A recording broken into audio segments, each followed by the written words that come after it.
Parks and Recreation Advisory Committee meeting has begun.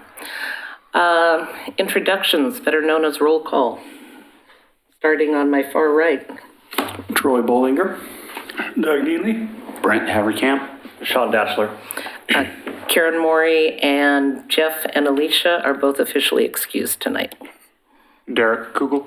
Andy Crump. Denise Conrad, staff. Don Robertson, staff. Thank you. Citizen, do you have a comment on anything not on the agenda? No. Thank you, ma'am. Approval of the minutes. Did everybody read the minutes as distributed? Does anyone have any additions or corrections? Do I have a motion to approve them? So moved. Okay, voice vote. All those in favor? Aye. Any opposed? Minutes stand approved as distributed. General business. Pete, you are on with the Heritage Stand nominations for trees.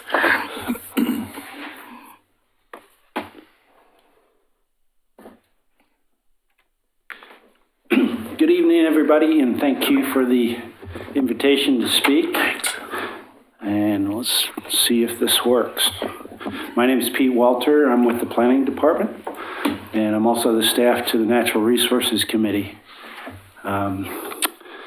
So here's our presentation. Yep, it works. Tonight, what we're presenting is the 2019 nominations for Heritage Stands. I have a short presentation. It's only 14 slides. We can refer back to things if we need to.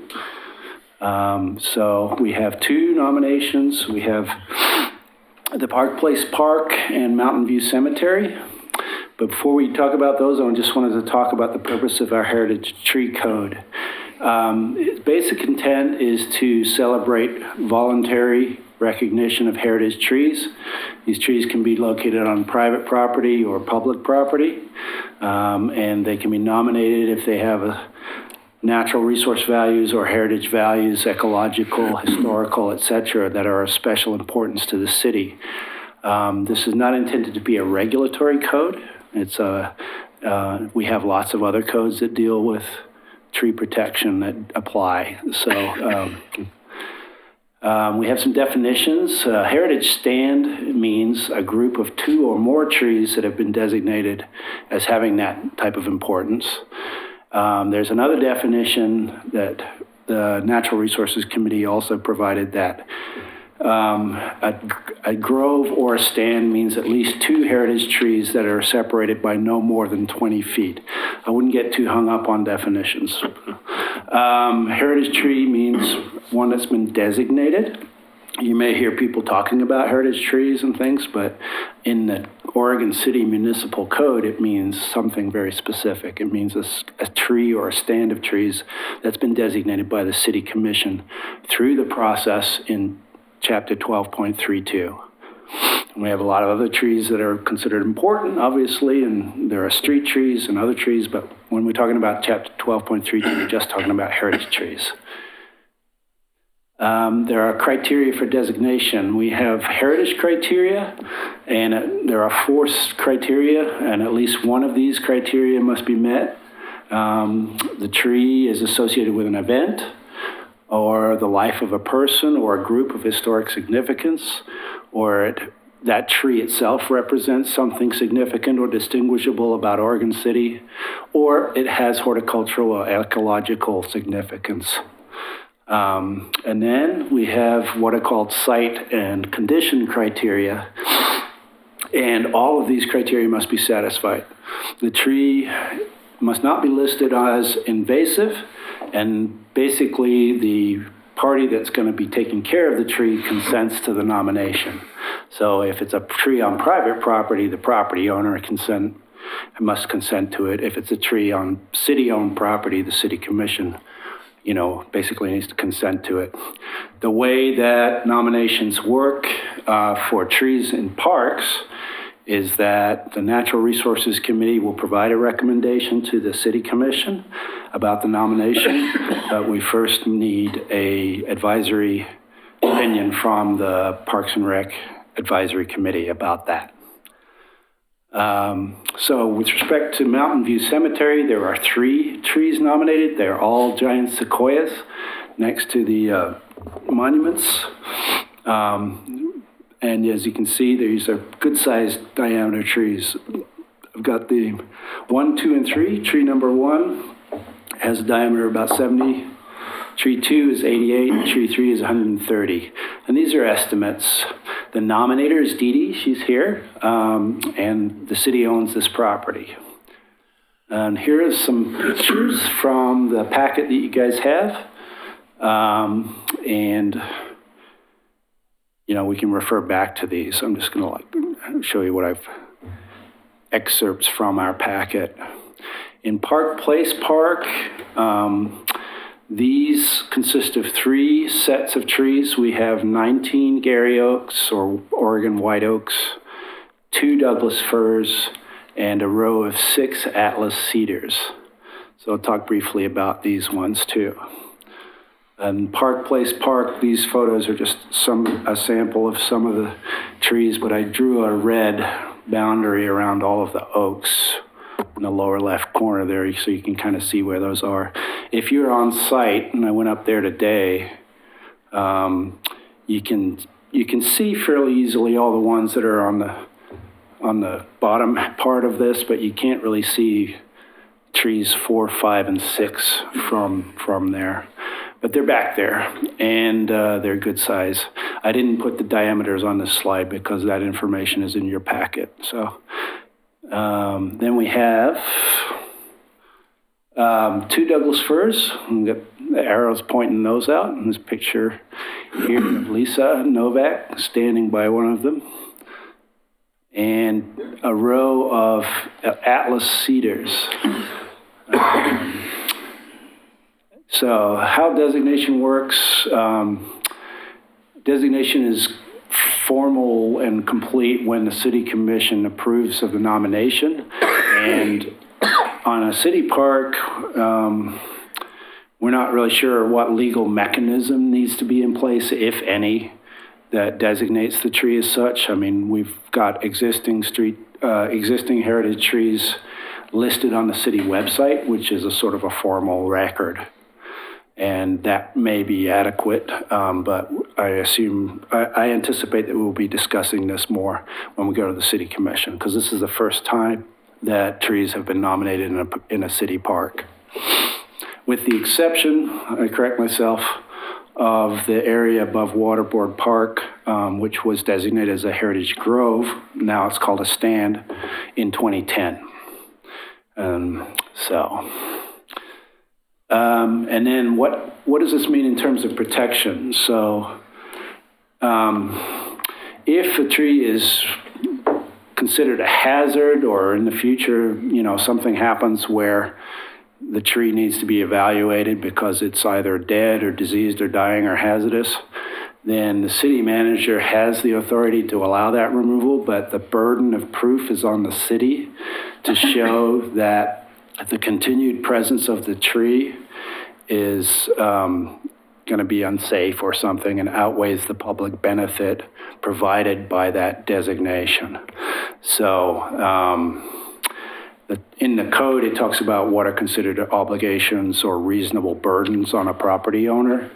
That includes allowing the tree to obstruct a view, you know, and not just removing it because it's obstructing a view. Continuing to do routine pruning, leaf raking, and other maintenance, and then appropriate pruning and maintenance to control any hazards.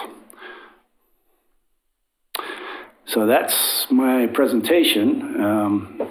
The next steps after tonight will be Natural Resources Committee, March 11th, and then City Commission, I anticipate March 19th, with the intent to, you know, finalize the nominations before Arbor Day and have some sort of a ceremony surrounding that, and which is in Oregon is the first week of April, Arbor Week. Yeah, but it's also when the mayor declares Arbor Day for Oregon City, because we have to formally declare it every year. Yeah. Hey, any questions for Pete? I do. Doug? Doug raised his finger. Oh, I'm sorry, Doug. Go ahead. Sorry. Yeah. Is there a benefit to this process for us supporting the nominations formally? I think so, because you guys, the committee is probably the most aware of what the conditions are in each of the parks and what some of the maintenance issues are, and also what the benefit is to the public in terms of the proximity of these trees to some of the publicly visible parts of the areas. And that information is invaluable to the Natural Resources Committee when they provide their recommendation as well. So, Brett? So this kind of ties in with Doug's question. I got really excited when I read about this, when we received the agenda, and especially learning about Atlas cedars and where they come from. But one of the things that I think would be beneficial in terms of a benefit to the public is, would there be information provided in the park for the general people, like a billboard, I don't know, like a billboard or a sign that tells people about these trees? great. Yeah, currently, what we've done in the past, and we only have a few trees nominated right now, 3. We had 4, but is a plaque, a very simple plaque with the common name, the scientific name, the year designation, and saying official City of Oregon Sea Heritage Tree. But that's that plaque costs about $60 to churn out. And if we made a more detailed one, a larger one, it could probably take some other form. We just have to think creatively. Yeah. And Thank you. yeah. Oh, sorry. Pay attention to my own rules. I do. Yes. I was Okay, just, Derek. I was interested with the Atlas trees. It seems like they were planted on purpose at where they're at. I wonder if I was just interested if there was any information on the source or, who did that. Maybe Dee Dee knows more than I do about that, but Brian Boyce, who was formerly on the Natural Resources Committee, identified the trees, but I didn't look into what their origin was. Okay, Jonathan, can you come address any question on the maintenance issue side of this? It says one of the things to consider is it a maintenance Maintenance burden? pruning. Do you want- And Sean was going to ask that any questions that anyway. you guys would like. Go ahead. Sean? From a maintenance standpoint, do you support this and why? From a maintenance standpoint, You want to refer to the map? no. So we've been, the 3 sequoias actually tie in with what I'm here to speak with tonight is in regards to the Veterans Memorial renovation and the Parents of Murdered Children expansion. So I think that those 3 sequoias are very deserving of the nomination, and I'm supportive of those 3 trees. The other trees at Park Place Park, several of the oaks I'm very, very supportive of. One in decline, but the others, as long as they have a good bill of health, we're supportive of. So, Great, thank you. I move to approve the Parkways Heritage Stands to all those trees that are not in decline. Very good. Is there a second? I second it. Any further discussion? Would you like to take the vote, Mr. Robertson? Certainly. Troy Bollinger. Aye. Doug Neely. Aye. Brett Hammerkamp. Aye. Sean Dashler. Aye. Derek Kugel. Aye. Andy Crum. Aye. And Chair Moore. Aye. Thank you. Okay, and the Mountain View Cemetery Heritage Stand. Motion? I would make the same motion for that Is there a part as second? well. Second, sorry. All right, and any further discussion on those trees? Hearing none, all, roll call, please. Andy Crum. Aye. Derek Kugel. Aye. Sean Dashler. Aye. Brett Brett Haverkamp. Aye. Doug Neely. Aye. Troy Ballinger. Aye. Can I ask one quick question? Mm-hmm. The motion was made by Sean? Yep, Okay, thank you. And who seconded? Andy, Okay, thank you. and I'm an aye, Oh, I'm sorry. just in case. Fix it again. Thank you, Pete. Thank you. You guys work fast. Okay, and we now have Jonathan in the right place for the Veterans War Memorial Rehabilitation. Yeah. Okay, thank you. So, yeah, hopefully, everyone, has gotten a chance to take a look at this. I don't know how many of you have been to Mountain View Cemetery and seen our current memorial area, but, it has seen better days. So those very beloved sequoias that we love so much are actually pushing up the concrete, causing trip hazards.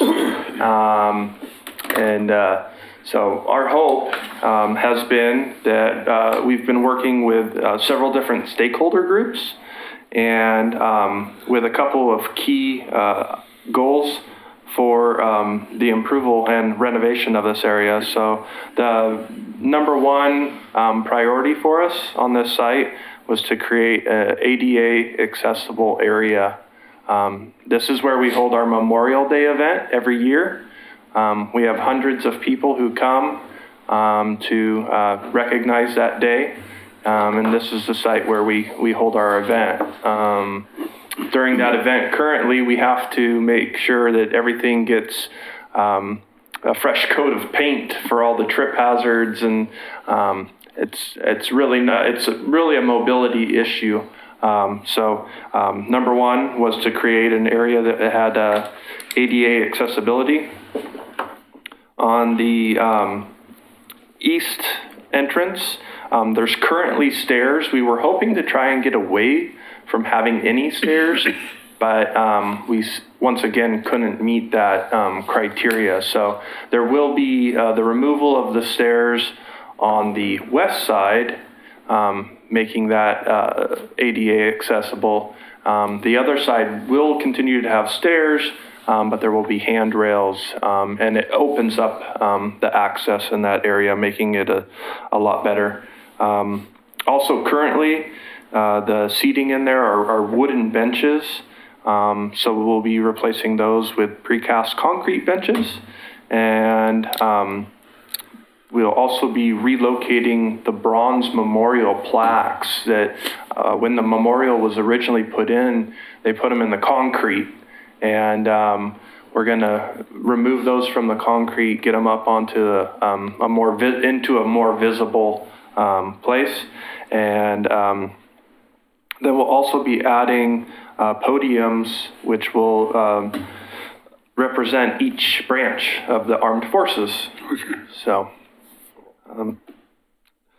that's kind of the general outline. Like I say, we've been working with different stakeholders groups, the Friends of Mountain View Cemetery. We've been working with the VFW. We've also been working in conjunction with my next topic, which is the Parents of Murdered Children Memorial, to try and make it a seamless, tied in together memorial area so that it has a good flow and accessibility. So if you guys have any questions, we're just looking for your guys' support on the work that we've been putting in. This has all been done so far with grants that we've applied for, and our goal has been to get a shovel-ready project to move forward for approval. So, And I want one clarification. I've been the PrAC representative and the Friends of the Cemetery representative on this committee. And there was something else in my mind and it just fled. It will come back. Oh, no. There was a short deadline for a grant application, and Ginny needed a letter of recommendation. So because we couldn't wait until the meeting tonight. Sean and I signed a letter from the two of us as the elected officers and submitted a letter of recommendation.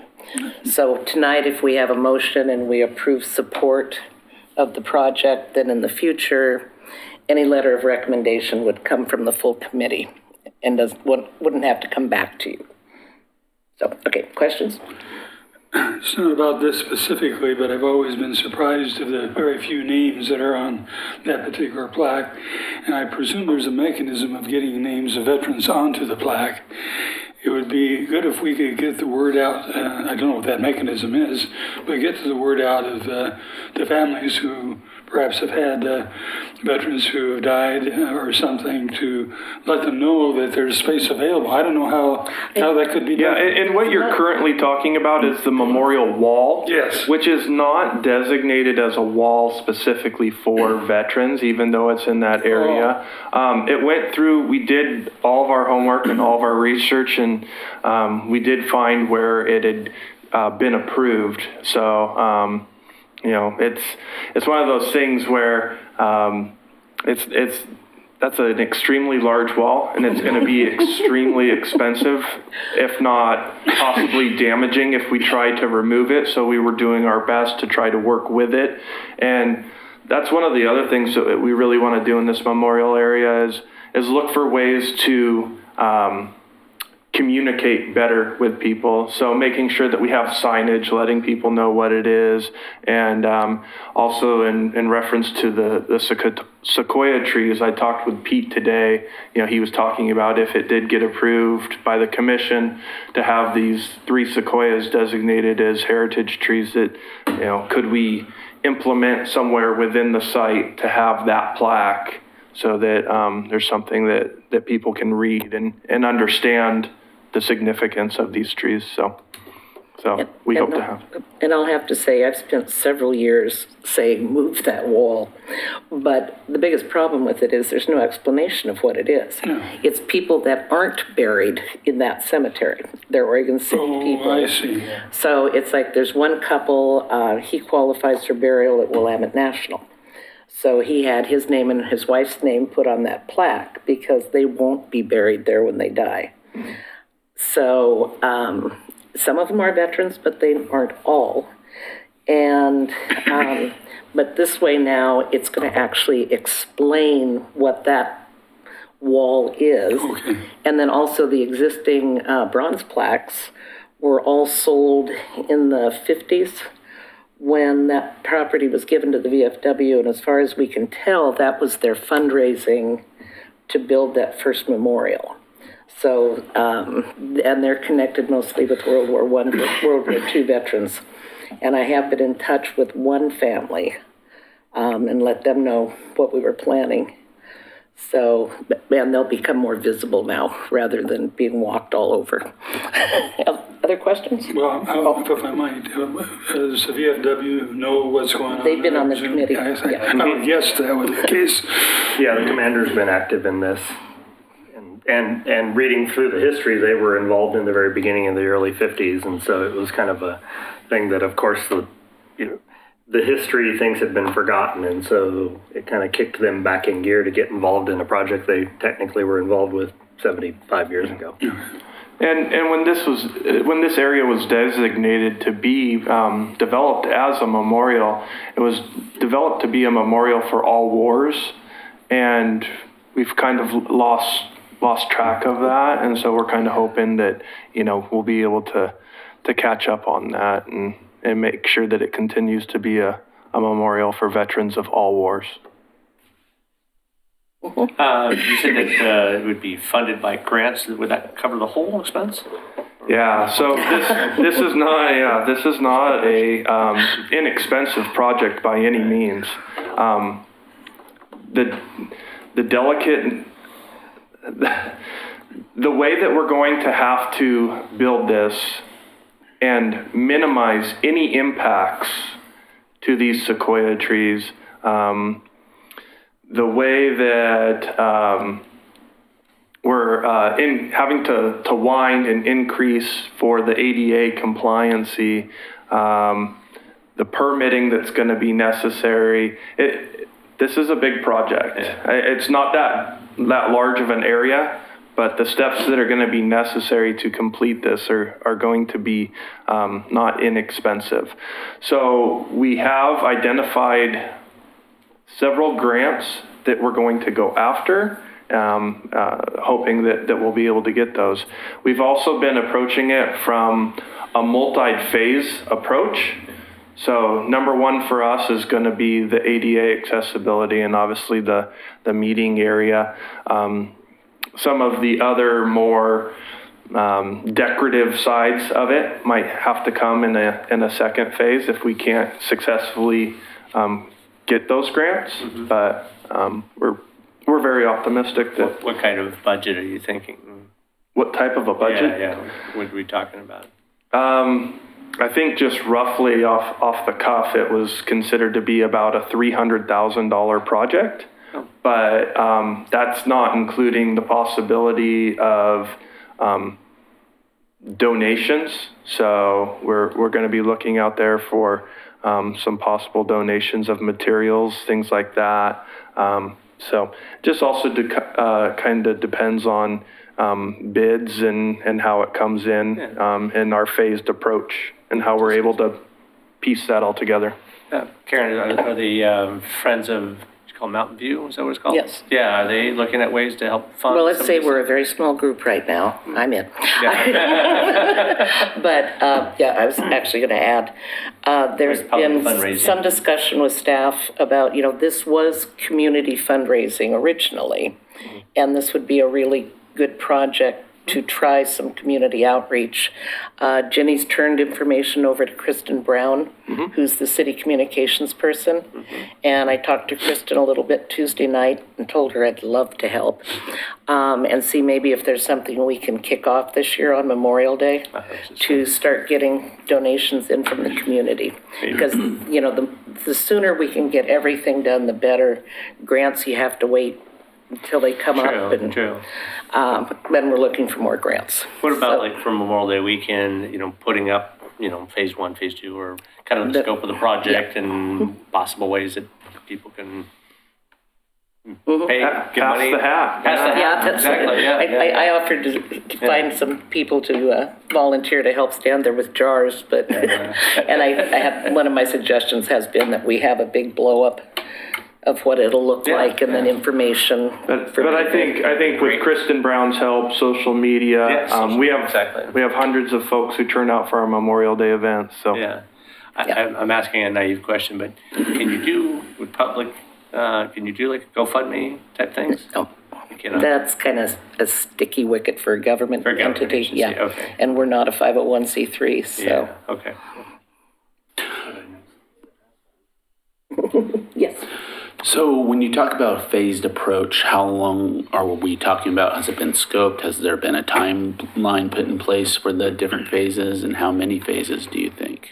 well, right now we're just looking for approval of what we currently have before we start putting together a timeline. So, but we do have that general outline of what we would want to accomplish within the first phase. It's just, again, financially, will we be able to add those things all in? And but ADA accessibility and compliance is number one for us.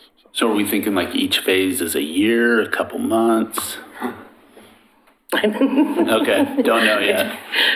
I think so far, so. Do you like the design? I do. I like what I see here. Yeah, So- he's been talking about, demolition will be staff. And then the grant that Jenny just applied for is for the retaining walls around the space.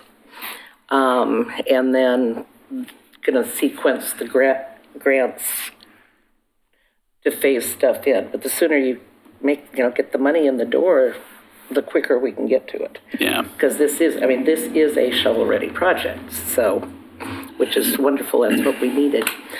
Okay, so basically we need a motion in support of the design as presented and moving forward on this project. I motion to support it. And, And I'll second it. Second? and move ahead on this project. Who gave the second? Sean, Thank you. any further discussion? I guess I have a question, and I believe I probably know the answer, but I think it's important to ask. It's all grant money, as you mentioned. I mean, you said grant money, but I assume it's all grant money, correct? Currently, yes. Oh, so is there other? We haven't raised the money yet. Is there other money that's not gonna be from grants? We haven't identified those funds, but if it gets to the phase 2 and we have a new biennium, then there's the opportunity for us to budget for that. Okay, then I guess, let me change a little bit then. I guess my follow-up question, and maybe the question goes with some, I don't know, some urging then, is having been to the Memorial Day, I don't know if you call it what do you call it? Event? Yeah, I guess is appropriate. It's a little crowded, which is great because it's popular. It'd be nice to have more space, and I know we're limited I mean, you can't take away a sidewalk, because there's the sidewalk right behind that, and you're limited in what you can do. But I think it's always, you can't cut down trees, and you've got the fence, and you can't take away the street. I mean, you're limited. At the same time, I hate to do a project and then later wish you would have done it different and dig up what you just built and all that kind of stuff. So in this, I just think it's nice to, I guess, look a little bigger and say, okay, if we're going to do this, how can we do a little bit more? Is there something, can we ask for more money to make the concrete area a little bit bigger to accommodate? Because there's always that area of, if we had bigger space, would more people show up? Or if we had bigger space, does the amount of people we have, is that just the extent of the amount of people we have, right? Like, are more people going to show up? Yeah. If we double the size, do we get double the people, or do we just have double the size and no one else shows up, right? We sometimes you just never know. So it also depends on weather.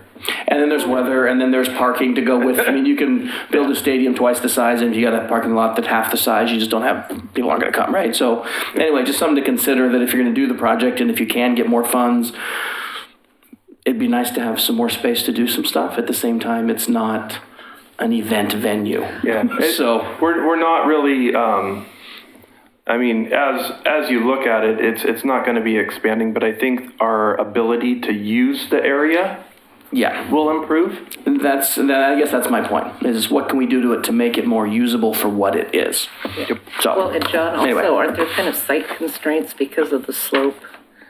There's a lot of factors that go into You've got a slope, these you've got a types of- sidewalk and a street and a fence and lots of different things, so, yeah. So John, the project manager in me is coming out right now, and I hear what Troy is saying, but you're also talking about what it's been planned for and what, Yes. we know we're not gonna put scope creep on this and build it out into something else. Yes. My main concern in listening to all of this is what happens to the project if you don't get the grants? In that case, it'll be ready for the day when we do get grants, but Okay. it also, as John pointed out, we have the opportunity to request funding through the budget process. Okay. So it's not just saying exclusively, but it may have to wait a while. Yeah, and I'm assuming that there's a committee specifically for allocating the grant funds and everything. Okay. There is. Good. And if you happen to be a businessman and veteran supporter in the city of Oregon City, contact us to make a donation. Yeah. I just, just sidebar is that our staff, our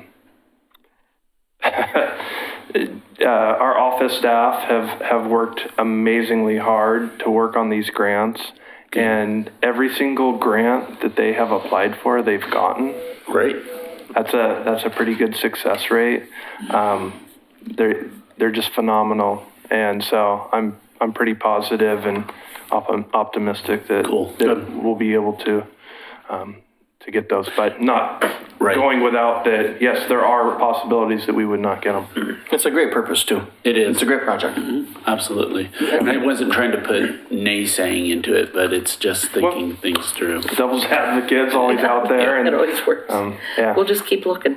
That's, Yeah, well, and then this project also ties into the neighbor project right next door. So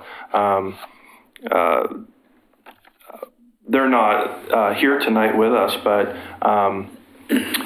Mary Elledge and Bob Elledge have been the heart and soul of putting together the state's only Parents of Murdered Children memorial for all of Oregon and part of Washington. So that's the other side of this, is that we have that area, and we're also going to be doing improvements there. They actually have their funding for their project.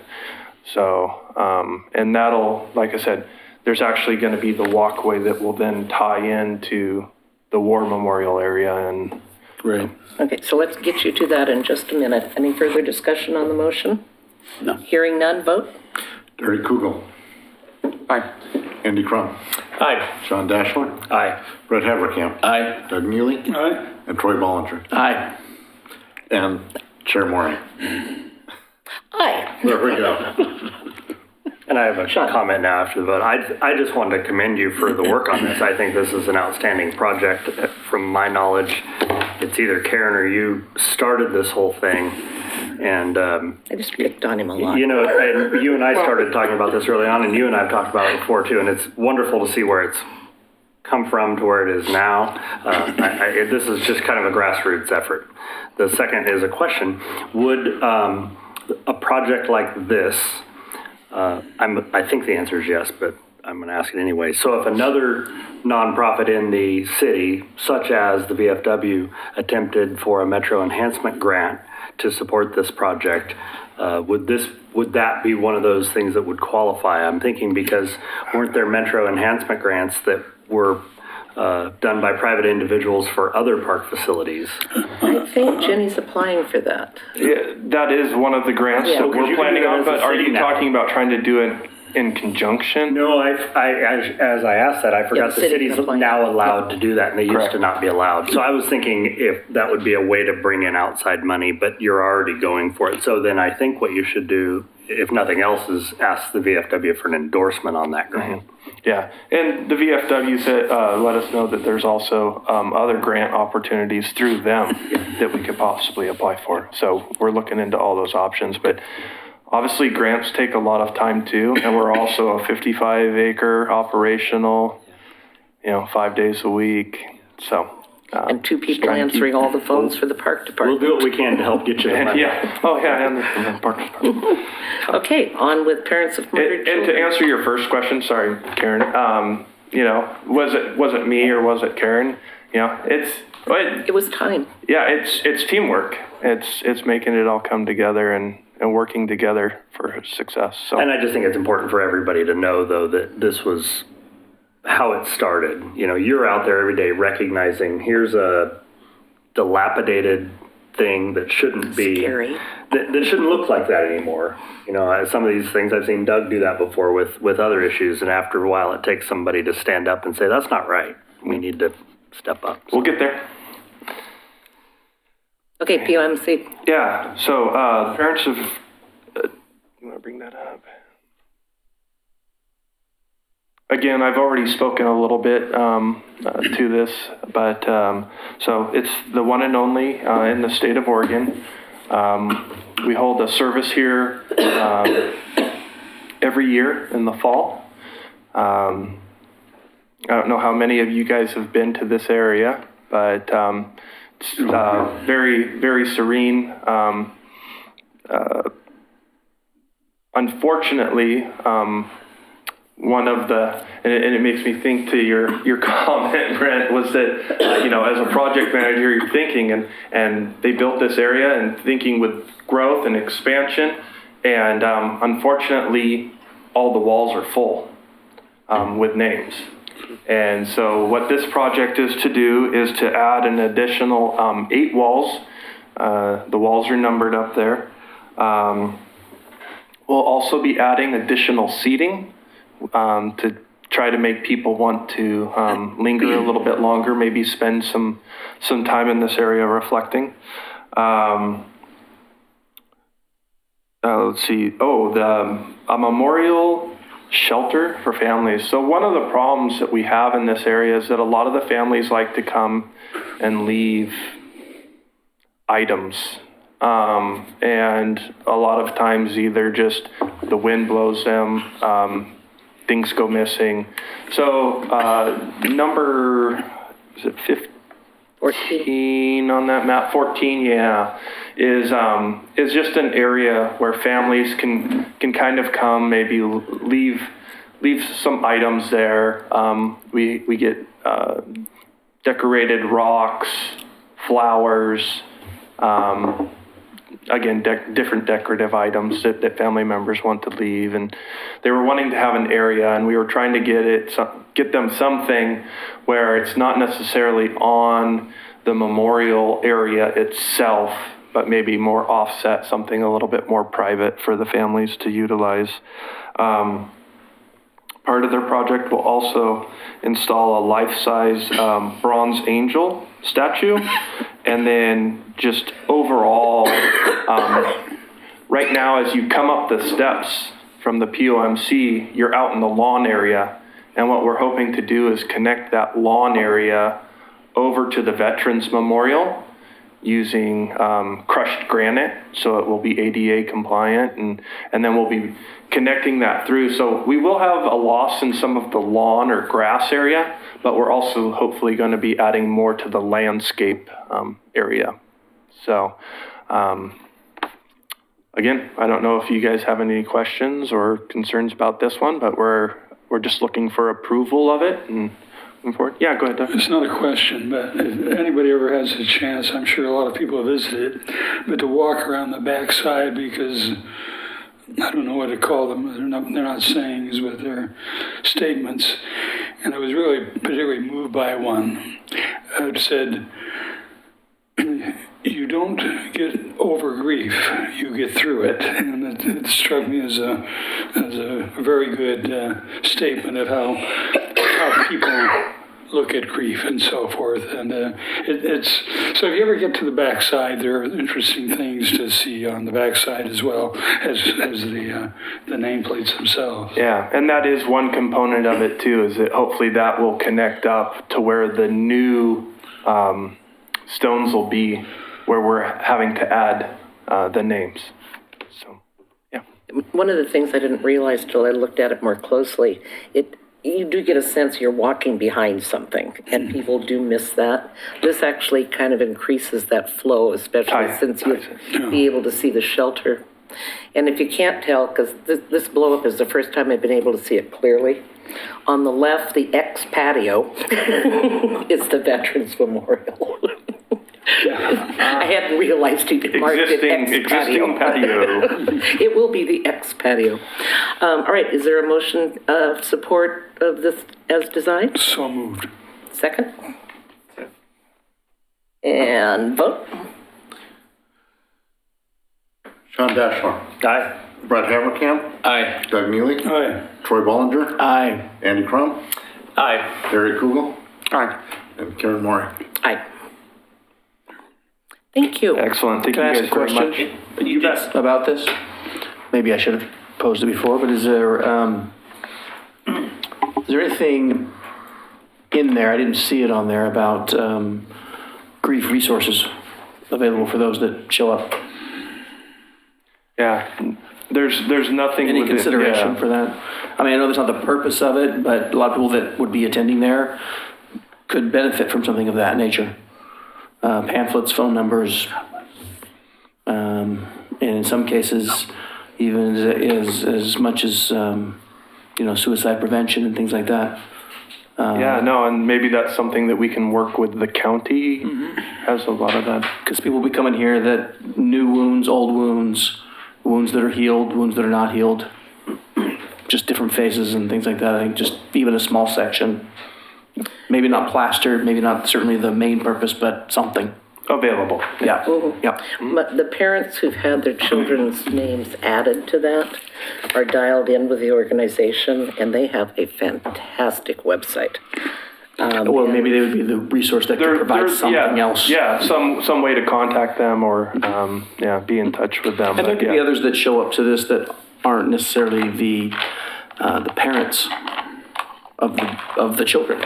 Other people that come that feel a connection to that. You know, it's interesting because we've done a couple of cemetery tours, and I set up in the Veterans Memorial area to greet guests and start them off on the tour. And families will show up, and they'll see somebody, so they'll come over and start talking. And pretty soon the kids have wandered off down into the memorial.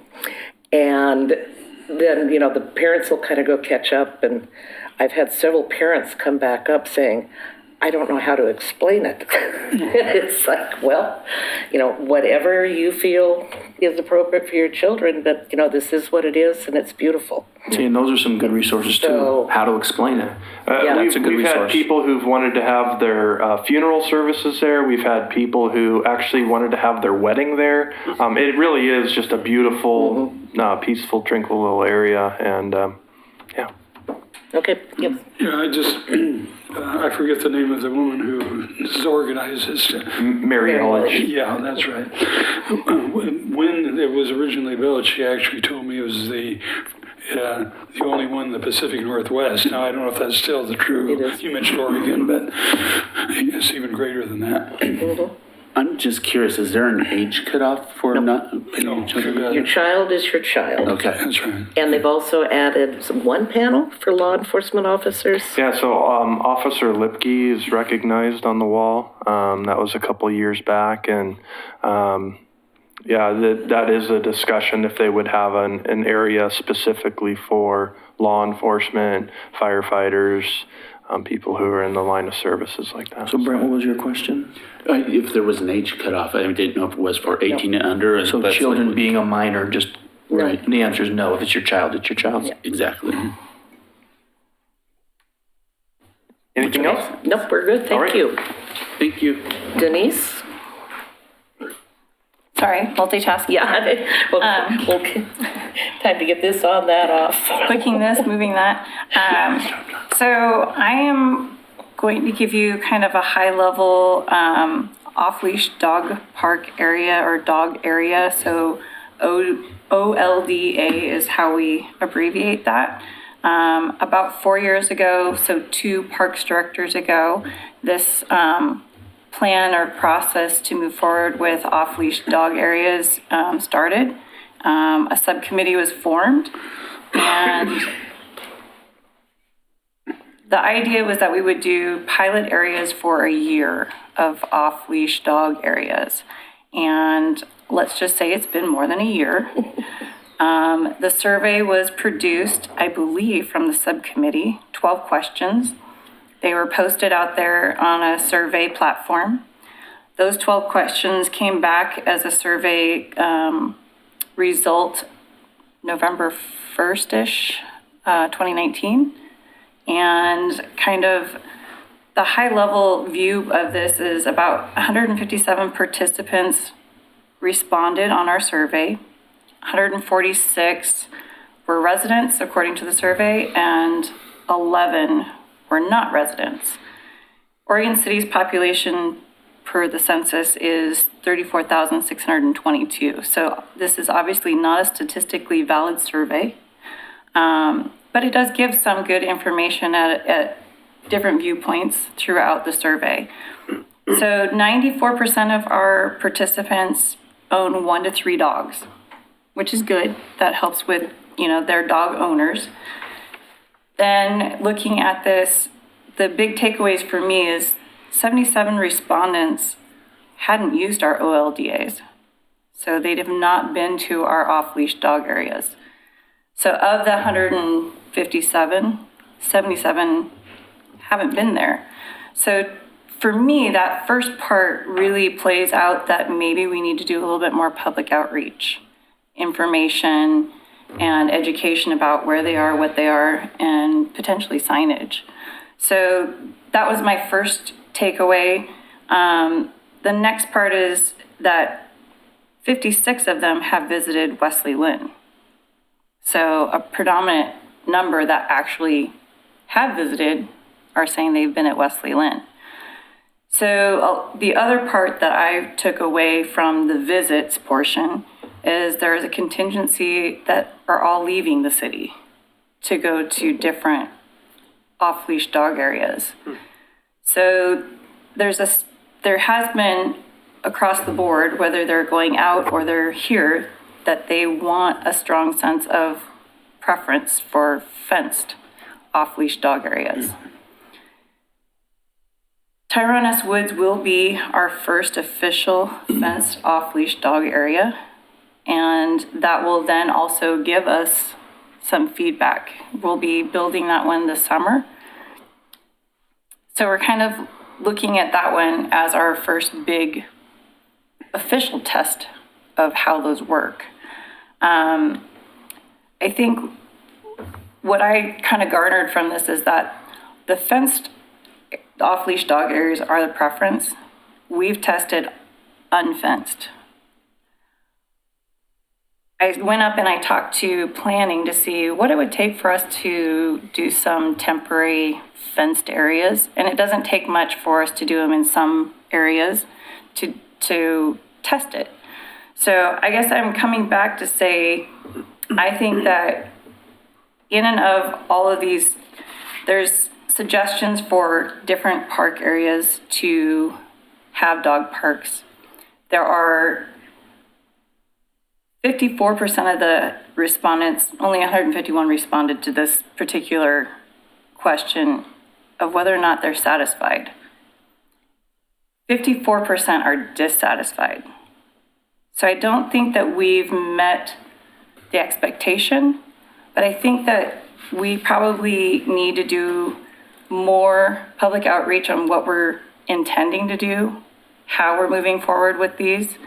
And my suggestion at this point is that we test with some temporary fencing, some dog park areas that are fenced temporarily, and get a feel for how that works and how many people we garner out in those areas.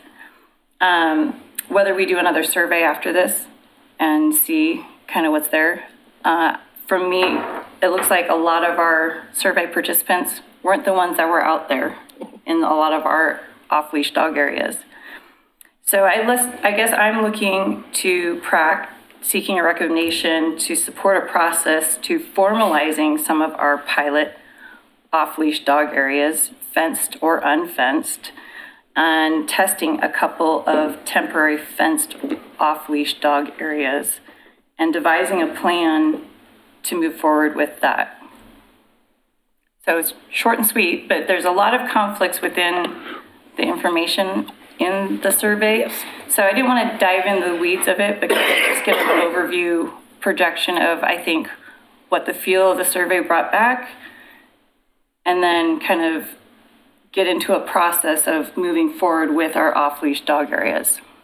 Are you saying that 54% said they were dissatisfied? Was that related specifically due to the fencing or just in general? That was just a general question. It's hard to assume too much out of the survey. You can garner from different perspectives off of a survey like this with a lot of individual responses that are put into these. But there was a number of individual responses that said they would like to have fences.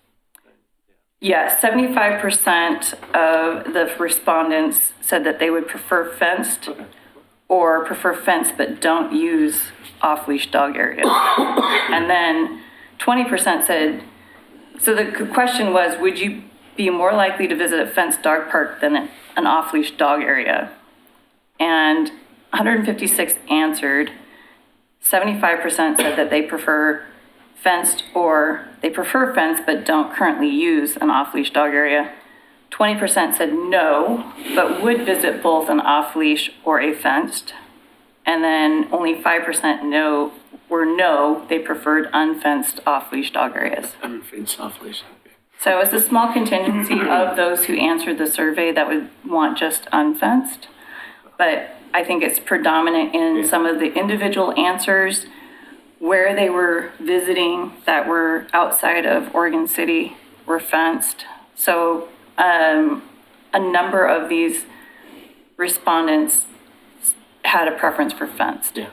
And how big does it have to be? Or is there a 100 by 100 football size field? I don't think there's a particular standard as of yet. Yeah, I would assume so.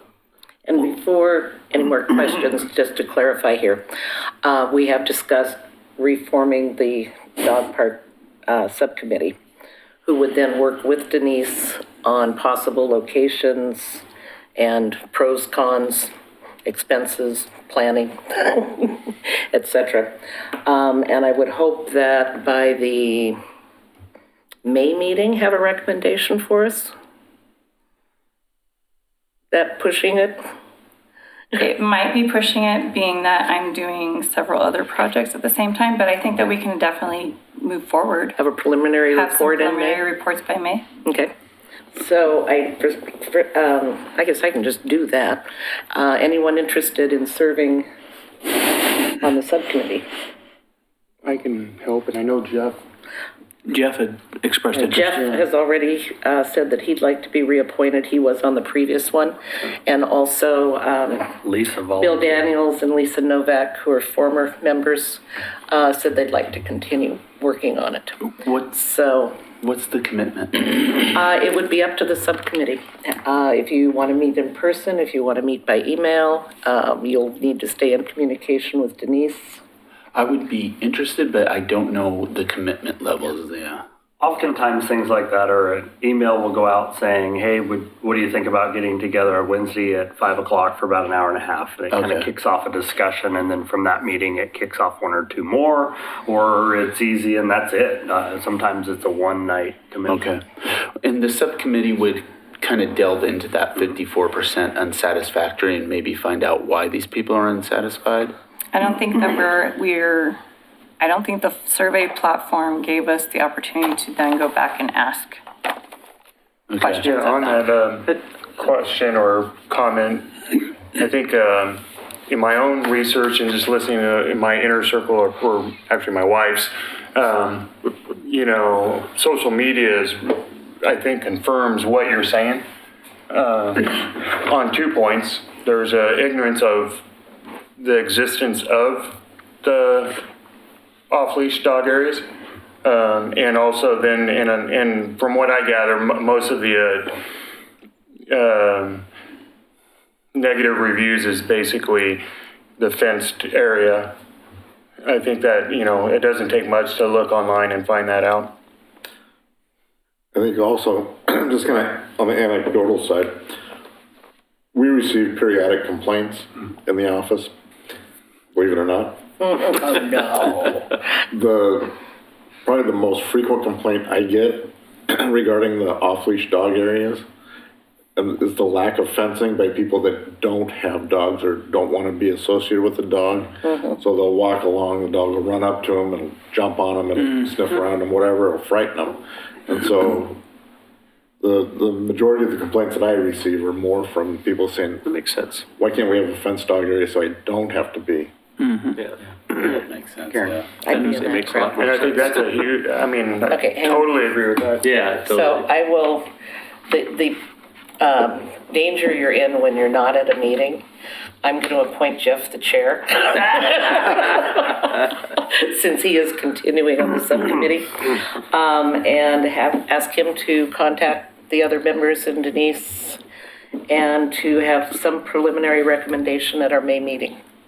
Is that okay? When we do these studies, which I think is a great idea, it'd probably be good to, social media and put it out there. I have a couple tenants in my house. They drive all the way out to Sandy River to take their dogs. I'm like, that seems so far away to go. Oh, they go out to 1,008. Yeah. I mean, granted, that's a nice area, but Yeah, that's seems a like a little, pretty unique setting too. yeah. Okay, Doug, sorry. 45-minute drive Well, versus the question's been 3-minute drive, asked, I think, and answered, but I was concerned about the answer.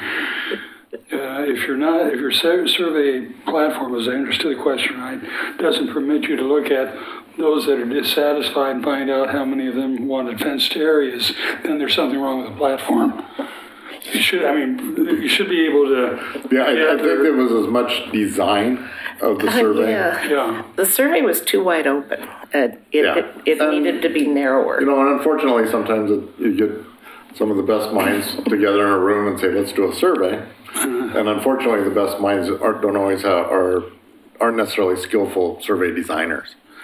And so It's a start. while it's a valiant effort and a good start, we need to probe a little bit more. Well, in all fairness too, if your survey is designed to be too specific, then you're telling them what answers to give you. Yeah, exactly. So let's, Sometimes you don't know what you're looking for until you see the answer. That's not the case here, though. You could have the answer from an individual, like, I'm dissatisfied, another answer on the question, or you would prefer a fenced area, and then collect all that information. you can. Yeah. Yeah, no, I'm not disagreeing. I'm simply saying, agreeing with Don, there's an art in designing Yeah. a survey. And if you're too specific, Trust you're the telling stat- them what to tell you. Yeah, that's right. Rather than asking them what you want to know. Down here at the So, statistics. I've been involved in surveys to some degree in my statistics, yes. yeah. Well, and I didn't want to deep dive into the commentaries, but if you guys all have the survey and you can read through some of the comments, so I think that you'll garner the same feel that the preference is for fenced and the dissatisfaction is that there aren't any. Yeah.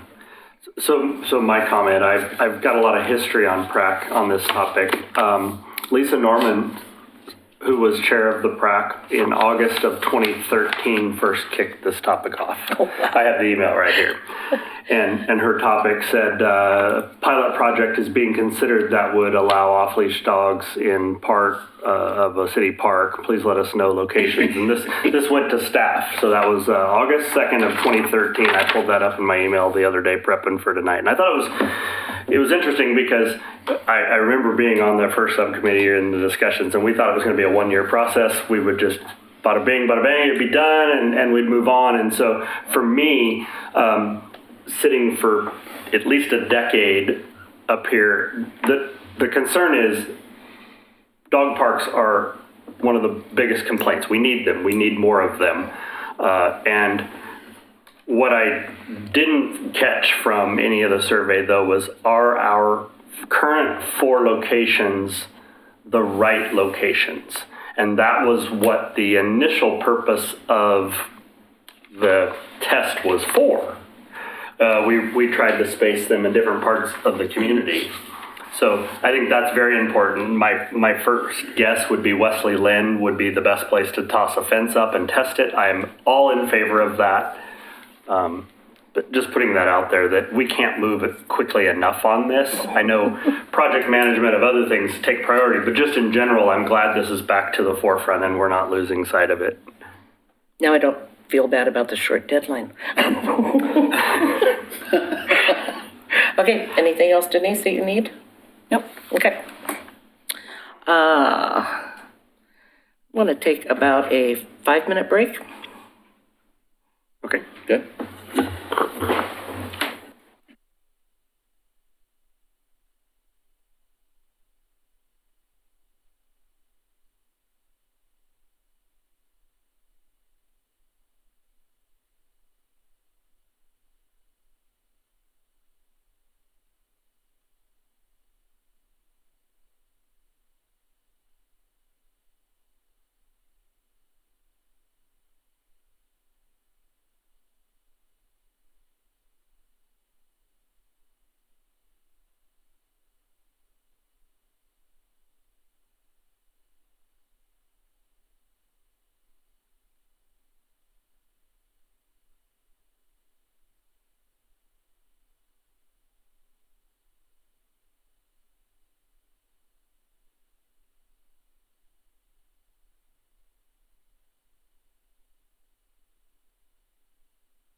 Okay, we are back.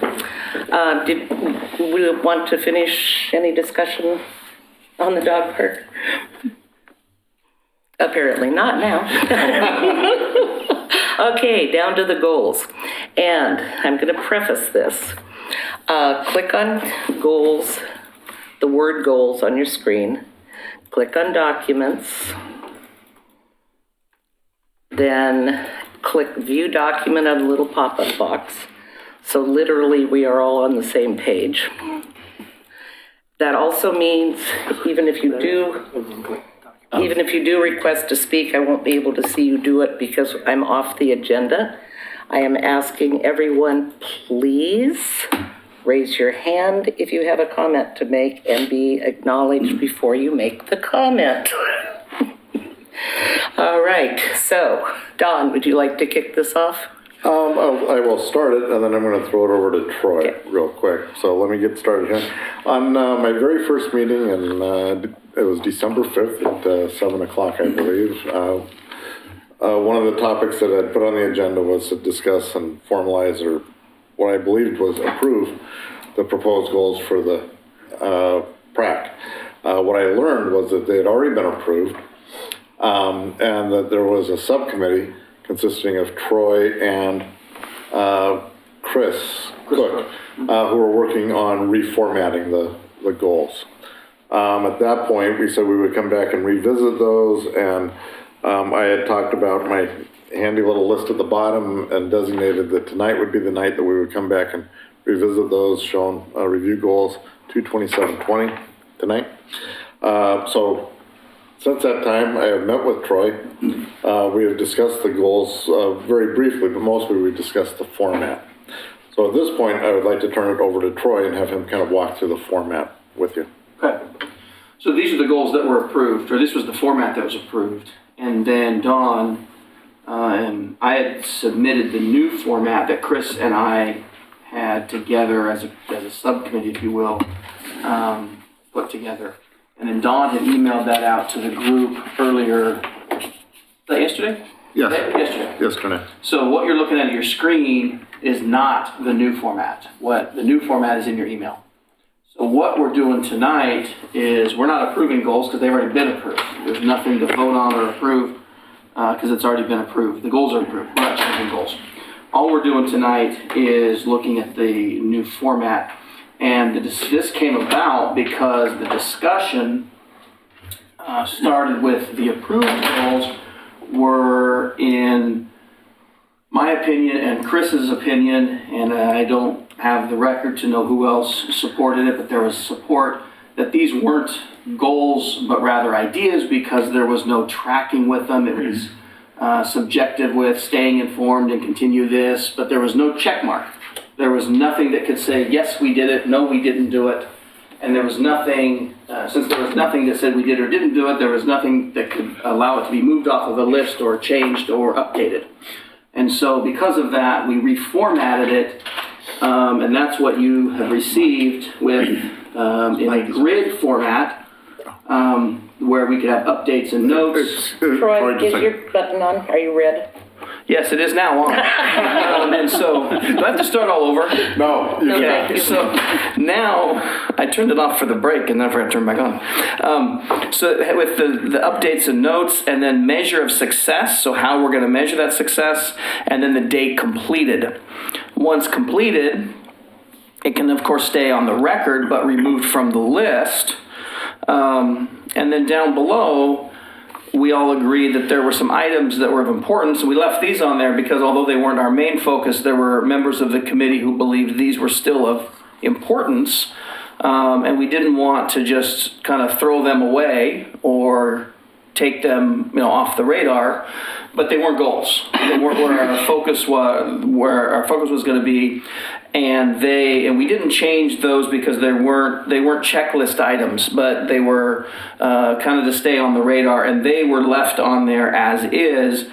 And if we agreed at some point to move them up, then they would need to be changed to checklist items, things that could have a check mark and changed in the format. So that's what got us to the document that was emailed by Dawn yesterday. That's where we're at. Any questions on that? So we have some new people. So has Or part of that. everyone looked at the format? I'm glad to hear what you said, Troy, because when I first saw this, the first thing that came to my mind was how do we know that we are achieving these goals? The way that I always format goals is in the SMART format, Yes. which is specific. I had to just Google it really quickly because I always forget what R is, but it's specific, measurable, attainable, relevant, or realistic, and time-based.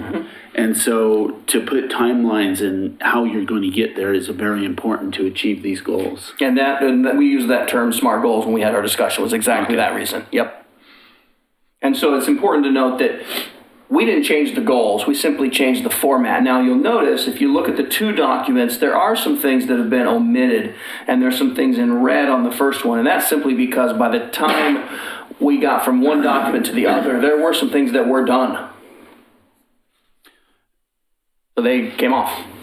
The only thing I might change or add or make a comment on here is like line item number 2 is to continue to advocate for and be involved in Willamette Falls and other regional projects. I feel it would be very good to define what other regional projects are. If you look at the New one? new one, Is it? we broke that out. Okay, good. Thank you. Well, to some extent, because the reason it's originally said other regional projects is because it was kind of as they come about, as staff brings them to us, as maybe the public or other organizations bring them to us. Okay. We wanted to, and keep in mind too, Brent, that these goals are public, and it's also our way to communicate to the public, here's what you can expect from us. And so we want to be able to communicate to the public, we're not limiting our scope to this Willamette Falls project or to the Clackamas project. We're also going to hear what you have to bring to us. Okay. And so we wanted to communicate to the public, because this is a public document, to say if you have something that needs to be heard, we're going to hear that too. Okay, thank you for clarifying. So we can't really name them, but we want to give the message of we're going to hear them. I like that, and I'm glad that you put it in that. I didn't view it from that point of view, but now that you say that makes sense. And if they're brought to us and then they have a name, then that's when as PrAC we decide, okay, this needs to have a name, it needs to have its own line item and be identified in the goals. Okay. You need to make one correction on here. Only one? Wow, have- we're doing good then. You have initiate formal naming process for Glen Oak and Filbert Run site. we can mark Glen Oak as done before we even wrote these. Clarify Don, that do you want one. me to do that, or are you going to make a note and do that? Okay, so then Make a note. Okay. the intention from here would be time-limited March meeting review goals. And in that use of the word review, see where we are on each of the goals. Is that a question to me? or Yes, that is a question. Well, it says at least every 3 months. So, depends on how you want to handle that. Do you want to, I guess, are you looking at it kind of every quarter? Like March as being the first review of the year? Is that what you're That thinking? would Well, we've make got on sense our with me. future agendas here, says review goals 2/27/2020. And that's us here. Oh, this is 2/20, never mind. This is 27. We got that one done. Okay, so the easy calendar for me is March, June, September, December. And that's a nice closure in December to see where we are at the end of, because these are biennial goals. So this December will be the end of 2 years. John? I like the new format. I think it's outstanding. Do we need to take any sort of public move to like reaffirm the new format or anything, or just if everybody has a consensus, we move forward with the new It's an I think format? that's all you're required. Yeah. And I asked Don to get copies of the city goals, which he did and handed out to everybody. You might want to review some of the city's goals regarding parks. They're not exactly lined up. And I definitely suggest next year that maybe the committee sets their goals after the city sets their goals and they echo the city's goals. So, quick question, and Troy, maybe you can help answer this. So, like the additional items of importance down below, which are things that we don't want to lose track of, how do they get moved up into the main goals area?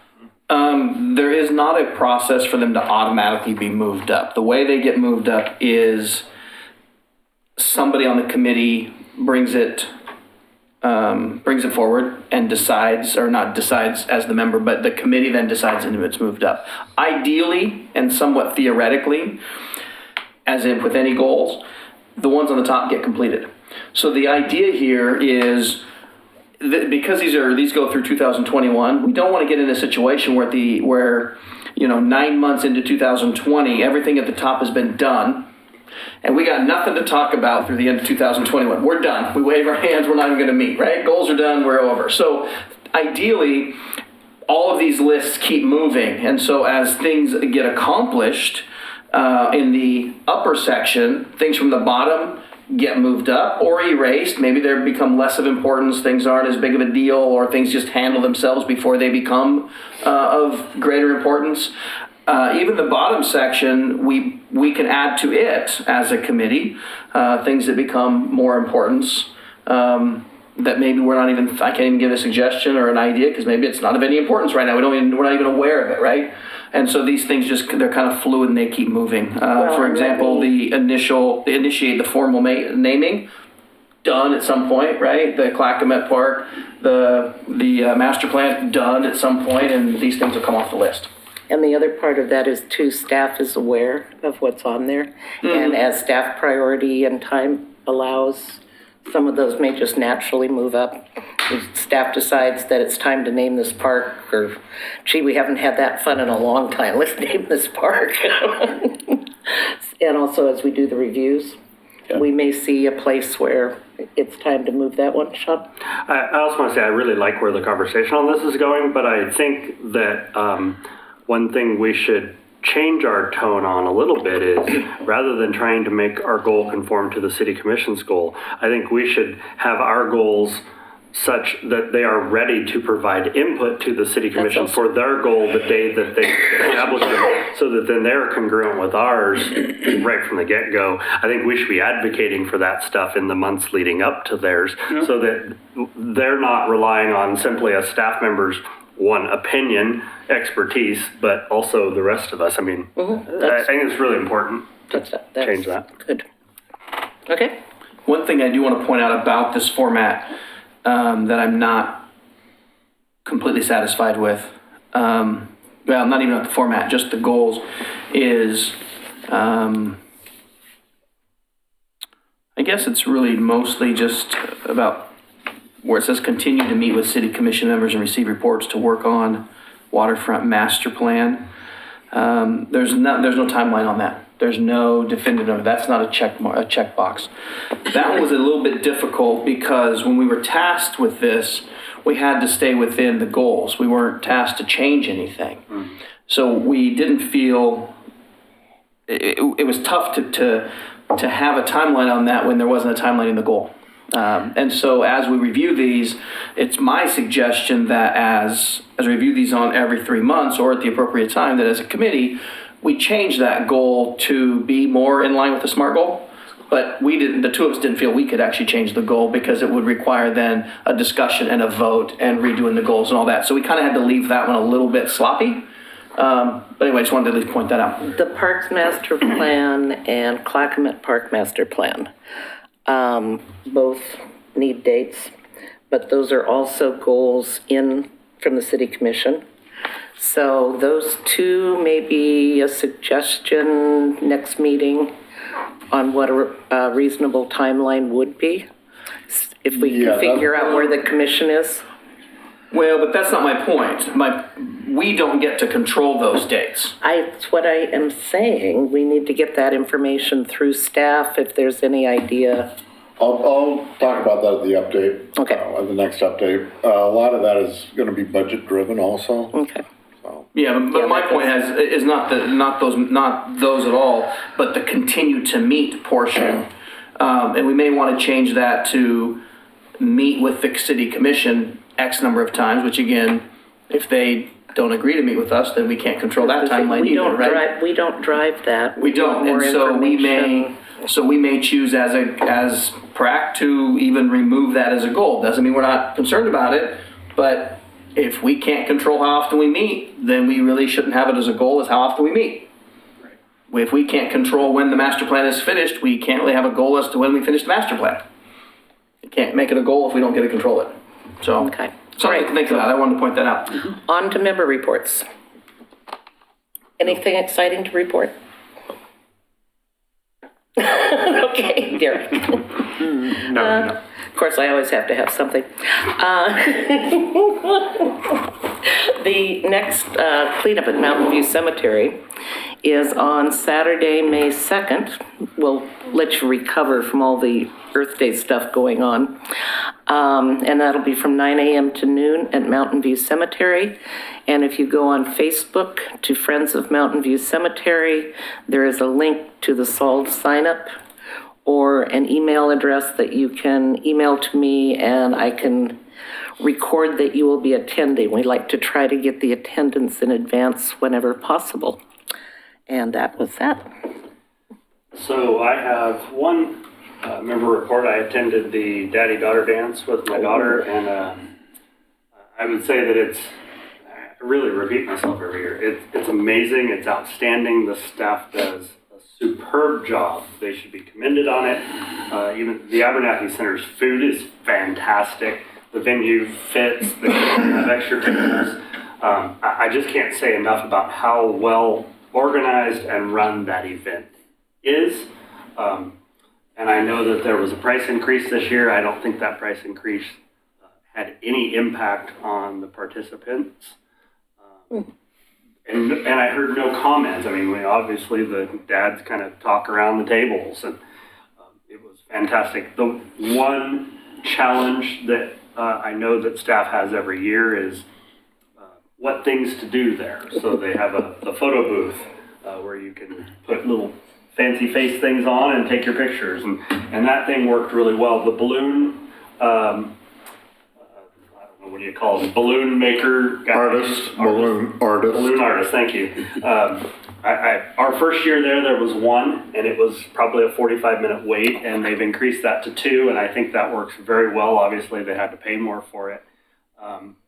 The other challenge every year is the younger kids, they provide like a craft table, and the craft table this year, I think, was probably a flop. Other years have been outstanding, and so maybe go back to what they've done in the past. Good. But all in all, just amazing job. So please pass that on to them. We certainly will. Brent? Doug? Not specifically for Prague, but it's maybe more general interest. The Greater Oregon City Watershed Council is putting forward a grant proposal jointly with the Metro Regional Government to actually get woody material on the lower 7,000 feet of Newell Creek before it goes into the Abernathy. It is identified as steelhead spawning ground, but this will create pools and spawning opportunities in that area, and that grant will be going in for request in March. We're almost certain to get it, but it still has to go through a review process. Fred? I have nothing. Staff? I do have several things tonight. Even though John had already talked about this for our viewing audience at home, whichever way the camera is shining. We do have our Oregon City Enhancement Day scheduled for Saturday, April 25th, 2020 from 9 a.m. till noon. I would encourage anybody out there in TV land that has any interest to be sure and check out the city website for full details and exciting information about that activity. At your table, at your seats, you probably found this notice from the Travel Oregon. Matthew Weintraub from our travel and tourism section has been working with this. You'll notice that on April 14th, Travel Oregon will be doing one of their Willamette River Recreation Studios here in town. It will be at the Tumwater Ballroom. And we'll be dealing with the stretch of the river between Willamette Park and the Milwaukee Bay Park. There is a small cost for it, but Matthew assures me that any PRAC members who are interested in attending, with the pre-registration, that fee will be waived for you as a well, let's just say that's how you guys make the big bucks in operation here. The third and final thing that I'd like to point out is that my understanding is that sometime next week, the position of Parks and Recreation Director will be posted and become available for review and hopefully for applications. And you heard me correct, and I said it correctly, Parks and Recreation Director. Finally, one I can remember. It's like community development, community served, community. What is that title? Well, that's why it's Parks and Recreation Director. Thank you, City of Oregon City. That's all I have for you tonight. Okay, I had a question that came up in my brain late last night.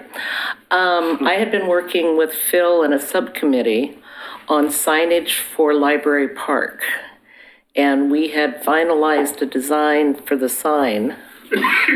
Has that come to light anywhere in what you found? It has not, but let me do a little bit of research on the signage for Library Park.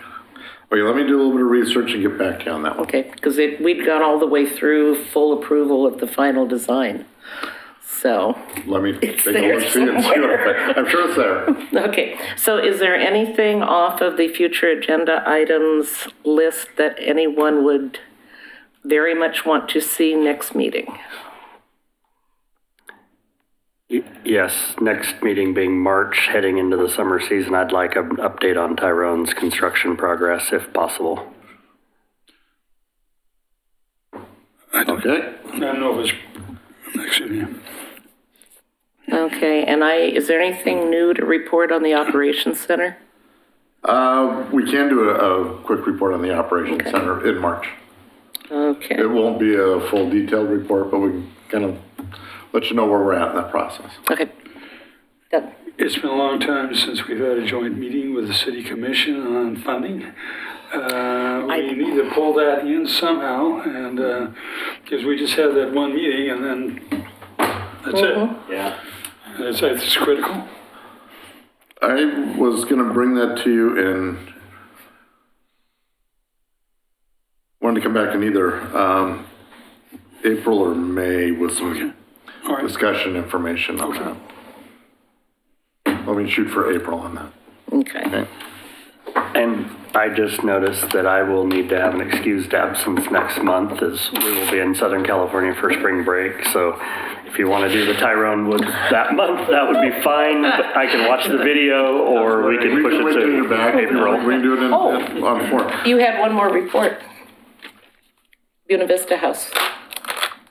Oh, yes, my understanding, late email that I received from Laura Turway, that the state did approve the historic designation for the Buena Vista House. It sounds like they're gonna extend the boundary, not just to the walls, but like 4 feet out from the wall.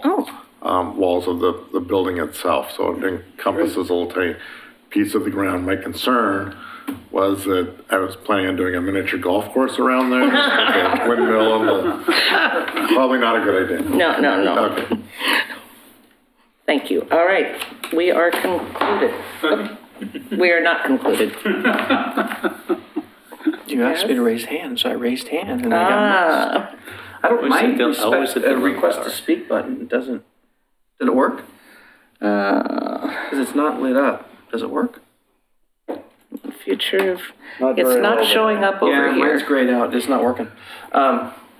So, Don, I think it was last year, we had two ladies that came here, made a presentation about their private kayak canoe business, that they were going to do a kiosk out at Clackamas Park. They talked to us, gave us this presentation, and they were going to come on like a Saturday, Sunday, and there was a rental business. And you could walk up and rent a kayak and canoe. Do you remember this, Denise? I don't think you were at the meeting, but I I'm sure wasn't at the meeting, you probably but I- knew about the business, I'm sure. I'm aware of it. And they came and they presented to us. We all thought it was a pretty cool idea. It was a private business, and the city was going to allow them to do this. I would be interested to hear kind of how that went, especially with the master plan and as we're thinking about use of space and different things. And I don't know that I mean, it's up to you and them and how that works out. I don't know that we need them to come make a presentation if they want to, and you decide that's fine, I'm okay with that. But even just an idea of some kind of report of, was it successful, was it not, how many people did it serve, how many rentals did they do, just to get an idea of if that type of pull-up kiosk business was good, maybe how it impacted space, if there was any revenue that came to the city, because I'm assuming we charge them some sort of permit, use fee, something, I don't know. Just anything like that might be helpful, because as we're looking at Clackamas master plan, if that's something that the city decides to do, which would impact whether we let private businesses do that or not, or just anything like that. Right, we're gonna have to delve into that a little bit. Actually, have Okay? Oh, and Denise can give Sharon a little bit of information. that actually did not come through as an agreement. It didn't actually happen. They, I think, opted out of our site and had another site available or chose to do something different. But I just know our agreement Okay. did not collaborate. Because we were all for it, but then they Right. decided to go Yes. elsewhere. That's my understanding. I Well, that wasn't was an easy involved in it, report. but that is my understanding. Do they still run kayaks there at the marina? Sam does. Energy kayaking's still Yeah. there. Okay. Okay, well, that was a quick report. Booming. There you go. Okay, all right, we are now adjourned.